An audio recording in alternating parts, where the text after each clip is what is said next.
माधुरी हत्तीची देखभाल करण्यासाठी वनताराच्या वैद्यकीय व अभियंता विभागानं आज नांदणी येथील मठाचे मठाधिपती स्वस्ती श्री जिनसेन भट्टारक महाराज व विश्वस्तांच्या उपस्थितीत जागेची पाहणी केली। यावेळी मठाने दाखवलेल्या जागेवर चांगल्या पद्धतीने सर्व सुविधायुक्त हत्तीचं संगोपन केंद्र उभारणार असल्याची माहिती जिनसेन भट्टारक महास्वामीजींनी दिली आहे। पेटाच्या तक्रारीनंतर चुकीचे व बेकायदेशीर कागदपत्रांचा आधार घेऊन उच्च न्यायालय व सर्वोच्च न्यायालयाच्या निर्णयावरून नांदणी मठाचा हत्ती वनतारा येथील केंद्रात पाठवण्यात आला होता।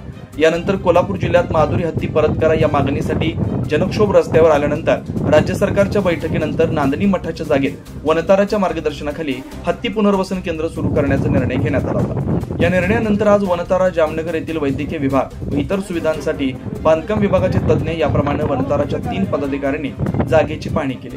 मठाने अद्यावत हत्ती पुनर्वसन केंद्रासाठी 6 एकर जागा दाखवली आहे। सदर जागेवर वनताराच्या मार्गदर्शनाखाली सेंटर उभारणं सहज शक्य असल्याची माहिती त्यांनी दिली।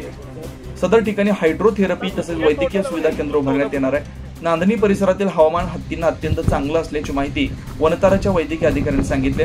यावेळी मठाचे मठाधिपती भट्टारक महाराजांनी 6 एकर जागेत नांदणी मठाच्या हत्तीबरोबर सांगली, कोल्हापूर व सीमा भागातील हत्तींच्यावर सोशलायझेशन सह इतर वैद्यकीय उपचार करण्याची सोय या ठिकाणी करणार असल्याची माहिती दिली। यावेळी मठाचे विश्वस्त उपस्थित होते।